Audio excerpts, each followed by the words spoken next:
Hello and welcome to Lightspeed, where we discuss music and music production related topics. My name is Sunwarper. And I'm Curtis. So today, this video is airing on August 25th, 2021. And almost to the day a year ago, August 26th, 2020, we started this podcast. How crazy is that, dude? It's ridiculous just how quickly that time has gone and how much has changed in that time. Today, we're going to take a break from our sample series. We'll be back on that in 2 weeks. And we're going to take a look back at some of our favorite discussions we've had with people and the sorts of techniques Curtis and I have talked about and learned from each other and the people we've interviewed. Yeah, so we compiled this kind of clips of the last year or so, judging right back from when we started as the Audionautic podcast and then as we merged across into Lightspeed and stuff like that. So you can see, and we can see, just how much kind of things have changed from just doing audio and now obviously this is a video broadcast every week, that kind of thing. And we can have a look at the influences that other people have given us and then what we've done and taken from that. We have had so much fun making this podcast over the year. We've learned a lot, and we appreciate everyone who's been with us on this journey, whether you just started watching or you've been with us the whole time. And we are now supported over on Patreon, and if you want to help support the show and what we do and help us do more things, we'd love to see you over there. And we want to give a special shout out to our Audionautic Engineer, McKinleyA. Well, without you, dude, it wouldn't make it worth it. You know, everything's great. This is always good fun, and we learn a lot, as you say. We learn a lot as we do this, and you know, it's always a pleasure to kind of construct these interviews and then make the broadcast every week, be it the radio or the podcast itself. It challenges us, doesn't it? You know, Definitely. I mean, it's a time-consuming effort that we do, and we have our Patreon exclusive podcast Starstream, which is a lot of fun, but everything takes time, but it's well worth it because I mean, like just in that most recent sampling one we did, like I got an idea from what you were doing with sampling and I started doing that and then combined it with some of my synth sounds and made this crazy weird like funk. I don't even know what it is. I guess you'll hear it next week. But yeah, it like you just learn every week from it. Yeah, and I mean, those of you guys at home who have reached out to us and kind of expressed your kind of positivity surrounding what this is, it's really good. It's really nice. It's the fact that you guys enjoy what we do. Kind of, we probably do it anyway, to be fair. But the fact that you guys at home have received it so well, it's really cool. So thank you. It's really nice. Yeah, and just on the topic of those samples, there's still time to submit the Sounds by Sunwarper sample songs that you can create using the sample pack that's over on the Bandcamp. The link will be in the description below. We just need them by September 9th, and please send either an audio, video, or written description about how you use the samples, a little bit about the song, whatever you want, and we'll include that and play the song. Yeah, and then I mean not next week, 2 weeks from now, we're going to be going through what we did together, and then the show after that, we're going to go through and kind of look at what the community did, and it's going to be really fun. That's in the future. For now, have an enjoyment of this. Look back over the last year of Audionautic. Yeah, thanks for joining us, and we'll see you next time. We were talking earlier about, always starting with piano. Do you have a key or something you want to start in with the song, or do you just usually just get to the keyboard and just see what pops out? If I'm just writing from scratch, if I don't hear anything in my head already and I'm just sitting behind the board, I'll probably start in D minor major, A minor major. I try to stay away from C. It's just too happy. I know, right? Yeah, it's just I don't want to do this. G. Unless you bring in modal chords. Yeah, I mean, sometimes it'll go to C, but I don't know. I tend to not start in C unless the song comes to me in that key, and then I'll have to just translate it the way I hear it. But if I'm just messing around, it's usually a minor key, and yeah, A, G is a nice one as well. E, yeah, those are pretty much the ones. I kind of just I don't sort of segregate myself to one side or the other. I kind of just do whatever. Like I don't want to limit myself. Yeah, like I don't want to limit myself too much to being like a hardware guy because I don't have a good hardware setup. Like I couldn't do like a hardware performance right now, which is my goal at some point is to be like, okay, I just have to bring this set of gear, like this gear here, and I can perform live. Like I don't want to bring a laptop. I don't want to get like a Novation trigger pad, or I don't want to buy Ableton just to use, to port my master files over to, which I was gonna do, and I'm like, that no way. Like that's just me basically building new songs, new loops, new arrangements. So, ultimately my goal would be to work in hardware mostly, but it's a lot of money. It's a lot of money I don't have right now. Yeah. Yeah. So I kind of make do with what I have, basically. Yeah. I mean, you have to. You just do with what you can and then slowly evolve it. Yeah. Oh, for sure. Do you have a preferred way of starting a song? No, I don't. Like I'll work and mess around with melody. I have some basic theory knowledge when I was in, just from growing up with music to some degree, and like when I was in school originally for audio engineering, but that was like almost 20 years ago. I mean, I could tell you the keys, but not the scales or what. So, I kind of just think about, what key do I want to work in? I like working on the black keys a lot. I think that's a big, minors, that sort of thing, different modes, Mixolydian or whatever. Yeah, I don't really have a process for that. I just sort of sit down and mess around. I do work on the synth mostly first. Sometimes I'll have a drum thing that I'm doing that I might try. I find it harder to write drums first and then other stuff. Like the rhythms come after for me a lot of the time, most of the time. Just because then I can get a feel for like how the song is panned out, how it feels. That's like some people like in electronic music. I think that's a thing. Is I don't know if you guys have noticed it, but working the drums almost like a metronome or something, working them in first. I don't know. I find that to be sort of limiting. If I was writing a standard rock song, and I sort of spoke on this before, but I don't sort of work in song structure, like specifically, technically, because I just find it, I don't know, I find the shifts too, every time I do it, I find the shifts too much for me, like how I write the music. So I don't like have an A, B, or whatever format. Like I sort of just, it's more of a sound design approach, I guess. And I sort of lay stuff down, I work it, like sculpting, sound sculpting. You put a sound down and then just kind of move it through. Yeah. Yeah. And I'm like, oh, I want to add a bass line to this. So let me do this. Let me do that. I need a chord progression. I don't know. I don't get too tied up with like, oh, I need to have a chord progression that does this. Oh, I need to have a melody in here. Obviously, it helps to have a melody in your songs. So I'll have a melody in or something, and I like to use, sort of like they're not field recordings. Like I don't have a field recording set up, but like in Along the Wind Spear, I used a couple of just recordings I did on my phone as sort of tonal, like harmonic stuff, or I guess to set the atmosphere. Like my influences, a lot of them that sort of drove me to get back into music was soundtracks. So like a lot of that moodiness kind of carried over, But I have like obviously go to like bands or whatever I listen to, but I don't know. I think the approach to soundtrack writing is sort of where I'm at, but I don't want to just do like an ambient piece. Like, or when you feel that there's like, oh, I need a lead part here, do you base it off of like colors you want to see, or is it a different approach than that? It's kind of like that. I would say like what we talked about last time.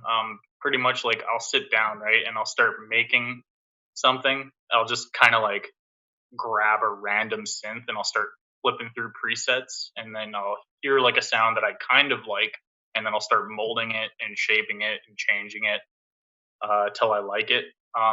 the colors. The funny thing is too, actually, it's interesting that you asked that because it makes me kind of think about it. But I don't always like really try and paint with like an exact color. It's kind of just like, oh, I like this sound and I like its profile. That's the best way I could say it. Is like every sound, every single sound you can possibly like imagine has its own profile, its own visual profile to me. And so I'll see it, and it's more so just what it looks like, not so much like what color it is.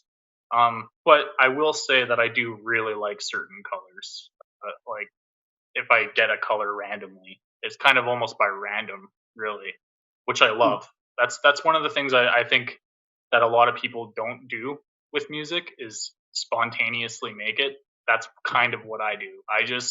It's like an artist, like a painter who grabs like a bunch of random colors and just starts splatting it all over a canvas and just, just doing these random things and just kind of not really like following a procedure, I guess. That's kind of what I do when I make music. And it's just like whatever I feel like, whatever I'm feeling like, I do. But I would say there's a certain point to where it'll stop, and then I can kind of start being a little bit more calculated with it once I have like a base of like a base idea. So like you said, like I'll hear a part, right, and I can kind of like not visual, well, I guess visualize, mentally visualize another part in it, or even like mentally hear like a lead or something like that. Like you said, like I can hear a part come out maybe, or it'd be like, oh, this could be cool. Let's try this. Your music has very deep associations with nature. When you create a new song or a new album, are you specifically setting to trigger certain memories, or just whatever comes to mind as you begin creating? Well, usually when I'm hiking, I have a lot of time. My hikes are anywhere from 12 to 18 hours. Sometimes the last hike I did over the summer, it lasted 24 hours. I was hiking 24 hours nonstop. It was brutal. So you have a lot of time to think about things and ruminate through your thoughts and whatnot. And usually, you'll be hiking and you'll see something. You'll see the side of a mountain. It looks pretty unique. The geology of it looks really unique. And all these memories kind of stay with you. Or you thunderstorm approaches and you're trying to outrun the thunderstorm, and all these thoughts are going through your head. And so when I do music, I try to soundtrack these experiences. Growing up, I grew up with a lot of classical soundtrack and 60s, 70s pop music. And so that's my influence has always been, or a big influence has been soundtrack and the effect that soundtrack has on movies and anything on TV. So when I approach this music, it's usually from the point of view of, let me soundtrack this. What's the soundtrack to this? I'm out there in the mountains and I see this beautiful meadow, and I imagine, okay, what would be the soundtrack to this? And so then I start processing ideas and trying to figure out what would a meadow sound like, or how does it trigger? What kind of sounds would make you think of that? And then that's the beginning of the process, and then just playing around with different instruments and seeing, experimenting with tonality, with melody, and trying to match that experience based on the instruments that you're playing around with and how they match best to that experience. With the modern industry, or the modern music industry as it is today, where it is so accessible for artists to promote their own music and to release their own music on things like DistroKid and a CD Baby and stuff like that, where does that leave the role of the record label? Because the record label doesn't have the best of images at the moment. Yeah, it's a great point. I think artists can make distribution work for them very easily. But I think there's still this true element that that an artist with a label backing them has more weight behind it than just kind of going alone. I'm definitely a firm believer in that. And whilst it is easy to distribute music, I think it's fair to say that some artists don't quite know how the best way of going about it will kind of get them the best result. And I talk from my own experience of that. When I was first starting out, I was seeing people who were on Spotify and it was iTunes at the time as opposed to Apple Music, and I was thinking, how the hell do you get your music on there? But I think the other thing that people don't realize is that there's a cost involved. And obviously it depends on what you're releasing and how often you're releasing it, that there is a cost involved there. I think it's fair to say that labels quite often are able to provide extra features as well to help support the artist. So, as a label, we get a lot more stats than what just a regular artist would who's putting their music out. We've got the ability to release as much music that we want when we want. So for any artist that's on our label, we can put out as much music as they want. And some artists, we've had some artists previously who they want to release like 10 different things within a year, which keeps us on our toes. I think as well that there's better use for us to be able to sort of share revenue. Now, for our label in particular, we don't take very much money from sort of streaming at all. I mean, streaming, it doesn't generate very much money anyway, but we try to keep it as fair as possible. But there are extra features as well, like some people, as far as I believe, I might be corrected on this, but as an example, on Spotify, you can use Canvas. So you can have images that are playing for different tracks. Now, that's not available just to a normal artist, as far as I'm aware. That's only more available to labels. Now, again, it's something that we've not yet sort of experimented with very much. But again, it's something on our radar that we want to push. I think what labels need to now do, though, as part of this process is basically we're more of a product management role. We take on more of a management role. I suppose we're there to build the release. We're getting fans interested in the pre-orders. We're using links to pre-save. We're working on a theme for the releases, and we're helping them to brand the social media side of it. Doing that on your own is difficult, so it's helpful to have someone else on board to support that. And I think that's mainly where I see the label coming in. What are we discussing this week? We are discussing story and themes in music releases. I do love a good bit of story time.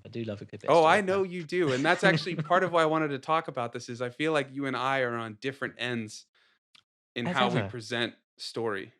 Well, exactly. I mean, you can't have yin and yang if everyone thought the same now, could you? Yeah. That's true. Go. That's deep. That's really deep. So what we do. We have this idea of narratives and creating narratives when we speak, and you prefer to do what we would say some sort of passive narrative. That's right. Yeah. I like to consider a passive narrative in a way that you're painting an image that a listener can then create their own story to. Why does that? What does that give you? What does that allow? What does that open up for the viewer and the listener? I just think it helps create a connection with the music in a different way. They're creating the connection. I mean, hopefully, the goal is that the listener creates a connection with the music that's personal to them. And it might be inspired, it might be built on the things that inspired me to write a song, but it might not be. Well, because once someone else hears it, it means something completely different to them, kind of thing. Yeah, it could. I mean, music is relatable based on who you are at the time you listen to it. So, if you're driving around listening to music while you go on long drives, maybe you associate that music with cruising around. Or if you have been stuck in a house for months and it's a dark time or something, maybe you found an escape because you saw artwork that's, a big vista or something, and you just close your eyes and try to imagine that place when you hear the music. Mm-hmm. I mean, you can write something with an idea in mind, but ultimately you are only you. And anyone else who's going to listen to it could take things in completely the different way that you have described it. So, I mean, it's a wonderful way of thinking. And then we go to the other end, which is where I think you fall, which is what we would call active stories. So why don't you talk a little bit about how you approach your storytelling? Well, all my songs are connected, and they're all connected in the universe that I have created in my own head. everything from Astrolab right up until the end of Knockout Noises, it's all connected under one universe. And these are stories that are being told and they are unfolding into a different way. You know, Neander is a place, is a planet, it's a place that exists, you know, and I'm trying to tell these fictional stories in my head with Sonics, I suppose. So this is a lot more active than say yours, for example. It's a story. We're dropping in for 10 minutes to talk about the pros and cons of physical releases and who to get them from. Yeah, there's a couple different ways to approach doing physicals. You can do the sort of bulk order where you get 50 or 100 orders all shipped to you, or you can do the more on-demand type of service where you upload all the information online, and when somebody buys it, you go to that website, you put in their shipping, and this company will ship it to them. You never have to pay up front, nothing like that. Yeah, I mean, as we said, there are pros and cons to each way of doing these things, and you can go for the old school where you can buy them up front and pay up front and then sell them on, or we can do these on demand. Now, you go through Kunaki, don't you, Sunwarper, and you do this kind of on demand system. So I've done both before. I've done the bulk order. I did that for Eidolon, and then I used Kunaki for lathe cuts for Blue Sky Emissary, and then CDs for Lunar Ghost, the collab with Spectre. So let's start with on-demand manufacturers. This seems to be the modern way. This is where this is going. Not just CDs, T-shirts, and merch, as you want to call it. That all comes from mostly on demand through Teespring and stuff these days as well. So let's talk about that. Let's talk about the pros. What are your pros?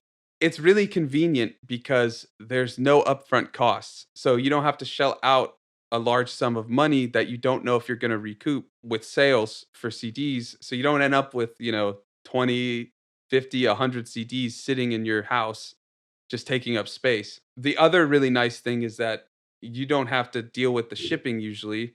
Everything's handled through them.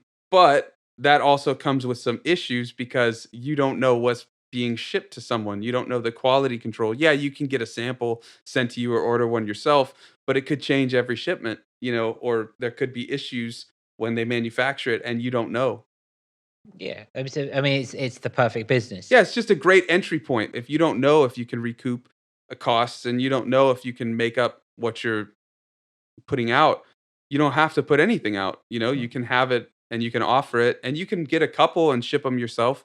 But then that raises some cost concerns because you're now paying for the CD and the shipping to you. Then you'd have to sell the CD and ship it again, which raises cost a bit. How would you both give a brief description of what modular is? So think about it as if you take a traditional synth. So you've got an oscillator, maybe an envelope, a filter, all the sort of component parts. Now think about your nice grand's worth of a profit, something like that, and you throw it onto the floor and it breaks into many parts.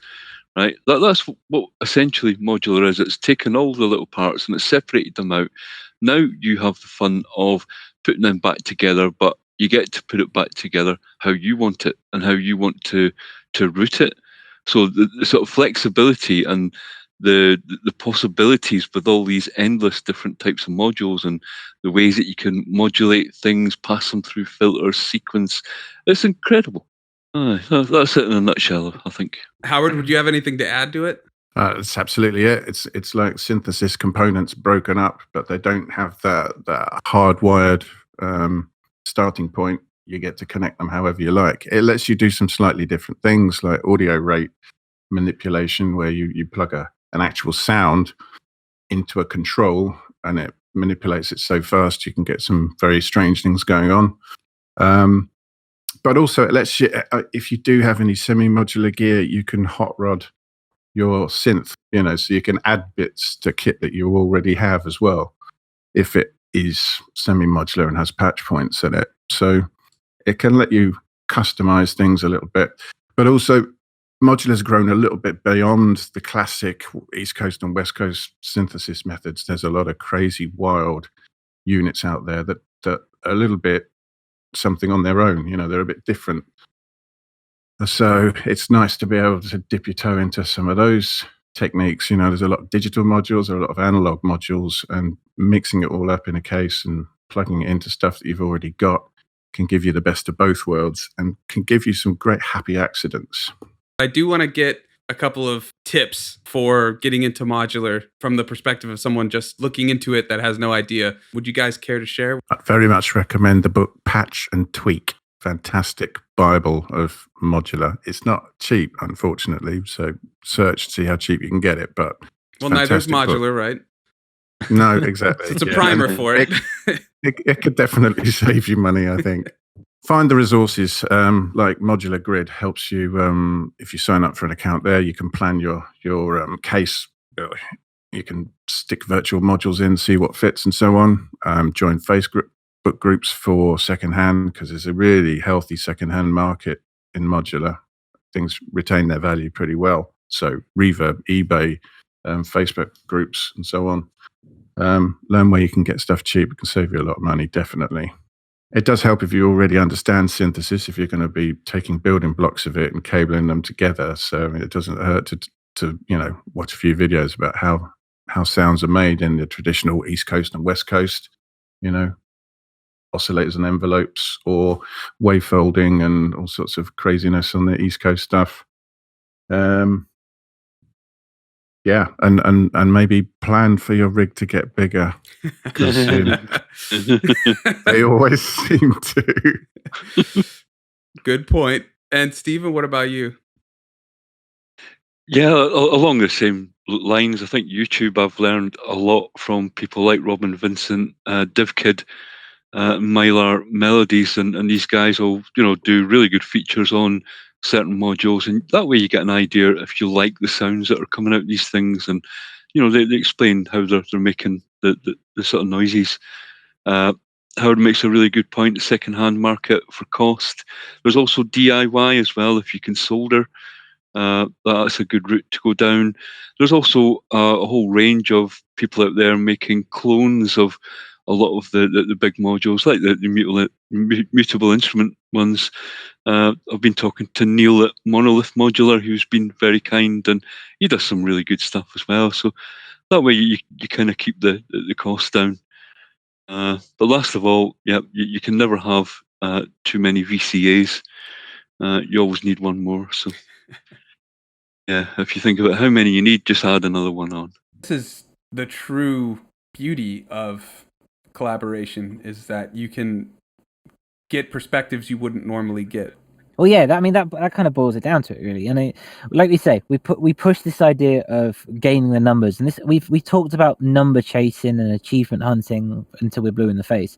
But at the end of the day, we're still relatively young, new musicians, a lot of us, and the exploration of music is endless. You can do anything to your blue in the face, and the importance is the art, and with Interstellar Daydream specifically, like the warping that you hear, the warping that you hear from Interstellar Daydream, I would never have kind of gone that far with it if I hadn't received the stems that I got, Yeah, it just keeps coming back to the point that with collabs, you need to be willing to set aside your expectations of anything, because it's never going to turn out how you expected. We went into this wanting to make the lo-fi, a little something lo-fi-ish, just because we were both feeling it at the time. And then the stuff we sent each other just morphed into these things. And would you believe it? In the end, they both met a vision that matched. Like, I made something very alien out of Mothership, and then you made something very warped and alien out of Interstellar Daydream. So it still came to a point where we met on some idea, even if it wasn't what we originally imagined. Yeah, that's right. And we asked our friends Alex from Jupiter and Carl from Willowbrant to talk a little bit about how they go about recording audio outside and in nature, and then also how they put it into songs and mix it so that it fits in. Yeah. So we spoke to Dupes about his processes and how he records it. And then we spoke to Carl about how he mixes and masters. So we're going to start with Dupes, as he's given us a lot of information on how he records and physically processes his audio in its own right. So when I'm not running lengthy cables into my garden, I'm usually out with my iPhone recording videos and sounds. This is pretty much daily. I've always looked at investing in a top-of-the-range field recorder, but the iPhone has always done me wonders. One day, I'll take the leap. A lot of the audio that I record will later use to write to or later in my tracks. They'll either come from a video I've recorded and to write music to, or just from a video I've recorded for other reasons. Audio recording wise, I like to stick my phone up in the corner of the rooms and just capture the day, be it in a public space or at home. Or I'll throw it down into a stream or a forest and just chill out with it running for a while. Carl talked a lot about how he mixes it in. So he said, I've made and have lots of field recordings, mostly recorded on my phone. It's spontaneous. A moment can be captured, which I really love, as narratives, ideas, and works can evolve out of these recordings, which may guide the way the music complements nature and vice versa. I also enjoy receiving recordings from friends, as I am naive to the visual reference, allowing me to create my own worlds from just audio and direct how this world may evolve. When it comes to mixing techniques, I treat the field recordings as any other instrument within the mix. There's a certain level sweet spot I try to find where it intertwines with the instrumentation but doesn't take the attention away from the music or the work as a whole. Looking back on some of my mixes, I've added a little reverb to give the field recording some wetness and space. When mastering, I'll roll the high tops off to take the sizzle out, especially on rain and streams. It's hard to make rain sound like rain. All right. So we're looking at the Aqua Driver session view, and this is where you do most of the work, right? That's correct. Okay, so let's start with how you start off with the drums, because I know you said that you usually start with drums. I do. And so in this song, I have a main loop on here. So if you look down here, here's your audio for this. And you can see I've shifted some of the markers on here. So typically, I think the original mix was just kind of a steady quarter note or half note type of beat. But if I play this, you'll see where it's shift and it kind of pulls the kick back a little bit. So I'm just going to play this. And of course, it's... So you can kind of hear that pull of the that like breathing, there, right? Yeah. So, I mean, if I just had the markers back to the steady. Oh yeah. So I like to do this just to kind of make it different than what the original sample is, for one thing. A lot of times what I'll do is I'll pitch shift it. I'll use this transpose option down here to pitch shift it too, but it doesn't look like I did that for this particular sample. So that's where I started with the main track. Now I've got this other sequence track here. And what I've got, I'm going to drop out my sends for this, is I've got a couple of kicks, a couple of snares, and then a hat on here. So what I'm doing is I'm actually just stacking other timbres right on top of what that main loop was. So if I play it here, you'll hear that it's going to be pretty much the same beat. But we have a little bit, we have different timbres stacking on top of it. You'll also notice here that I've got two different kicks, two different snares, but I have them grouped together on the receive for the MIDI CC notes. So that way, if I select them over here, it's playing both the kicks. It's playing both the snares and whatever the hat is here. So if I'm sequencing this, which I am, or if I'm using a step sequencer hardware, then it will trigger all of this stuff with one shot without having to worry about the clicking the other notes at the same time. So typically on a lot of the other songs, I'll have multiple different kicks in a row, multiple different snares for different types of accents and stuff like that. But with this song, it's really just kind of stacked hard on the kicks and the snares. So if I play these two together, so that's just the main loop. They're basically doing the same thing. Yeah, they're complementing each other. So here we are. This is the project file for Moonwashed in Reason. And as you can see, it is entirely MIDI in that section. Maybe apart from the ocean. Would that be fair to say? Yeah, I don't think that's MIDI. Yeah. And so, we're going to have a look at Sunwarper's methods here and how he's kind of turned the MIDI aspects into quite a natural sounding lo-fi beat. So let's have a look at it.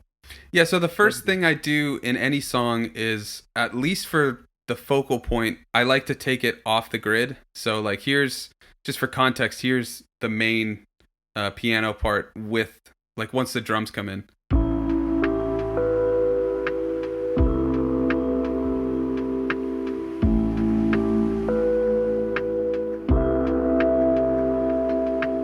So here's the main piano, and as you can see, it's pretty off. Now, this I originally played on a MIDI keyboard, so it's off in general just because of being from that.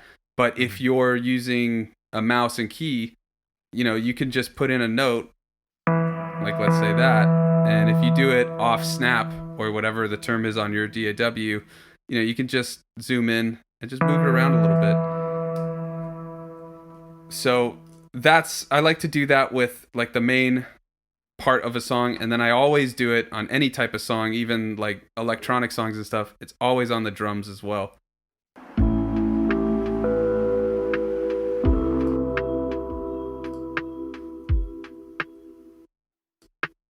Do you ever find that going too far with knocking off the grid, for example, like if you were to take everything off?